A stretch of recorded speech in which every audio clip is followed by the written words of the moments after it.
সম্পূর্ণরূপে নিরামিষভাবে তৈরি আলুর তরকারি লুচি রুটি অথবা পরোটার সঙ্গে একদম জমে যাবে।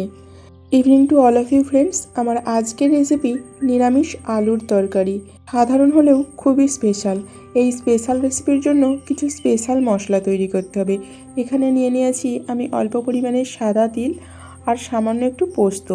এখানে আছে টমেটো, কাঁচা লঙ্কা আর আদা।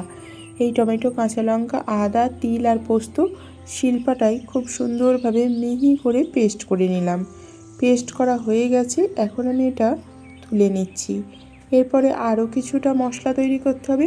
এখানে বাটির মধ্যে নিয়েছি 1 চামচ টক দই, দিয়ে দিলাম পরিমিত হলুদ, সামান্য পরিমাণে লঙ্কার গুঁড়ো, আর এখন দিচ্ছি জিরা গুঁড়ো।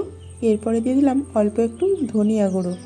এরপর সামান্য একটু জল দিয়ে একটা থিক পেস্ট বানিয়ে নিলাম। দেখুন, এইরকম থকথকে একটা পেস্ট বানিয়ে নিতে হবে যাতে বাটা মশলার স্বাদটা পাওয়া যায়। এরপর দেখুন, এখানে আমি 5 পিস আলু নিয়েছি, আপনারা আপনাদের প্রয়োজন মতো নেবেন। আলুগুলোকে সিদ্ধ করে নিয়েছি। সিদ্ধ করা আলুগুলোকে হাতে করে অল্প অল্প ভেঙে নিয়েছি। এখন উনান জ্বেলে কড়াইটা বসিয়ে দিলাম। কড়াইটা গরম হলে দিয়ে দিলাম পরিমিত সরিষার তেল। তেলটা মিডিয়াম গরম হলে এখন ফোড়নে দিয়ে দেব একটা শুকনো লঙ্কা, তেজপাতা, সাদা গোটা জিরা আর গোটা গরম মশলা। ফোড়ন দেওয়ার পর দিয়ে দিলাম সামান্য পরিমাণে হলুদ গুঁড়ো, কারণ এখন দেব শিলপাটায় বেটে রাখা মশলা, যাতে তেল ছিটিয়ে না পড়ে সেই কারণে সামান্য একটু হলুদ দিয়ে তারপর বাটা মশলাটা দিলাম।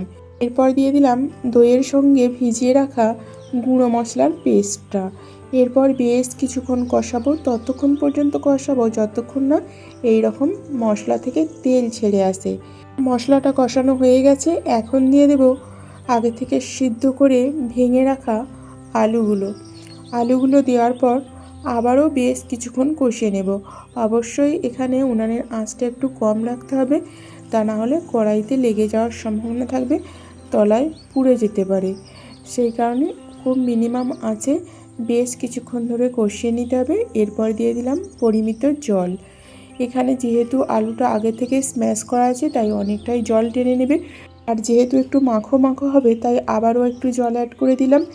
এরপর এখন দিয়ে দিচ্ছি পরিমিত লবণ। এরপরে দিয়ে দেব অবশ্যই সামান্য একটু চিনি। যেহেতু রেসিপিটা সম্পূর্ণ নিরামিষ আর টক দই দেওয়া হয়েছে তাই চিনি দেওয়াটা মাস্ট। চিনি দেওয়ার পর আবারও একটু নাড়াচাড়া করে দেব যাতে খুব সুন্দরভাবে মিক্স হয়ে যায়। এরপর চাপা দিয়ে মিনিট 3 জন্য ফুটিয়ে নেব, যাতে মশলার গন্ধ কোনোভাবেই না ছাড়ে আর যাতে রেসিপির টেক্সচার একদম পারফেক্ট হয়ে যায়। রেসিপিটা কমপ্লিট, এখন আমি সার্ভ করে দিচ্ছি। তো বন্ধুরা, আলুর তরকারির এই অথেন্টিক রেসিপি আপনাদের কেমন লাগলো অবশ্যই কমেন্ট করবেন। আর যদি ভালো লেগে থাকে তাহলে রেসিপিটা ফলো করে অবশ্যই একদিন বাড়িতে ট্রাই করবেন।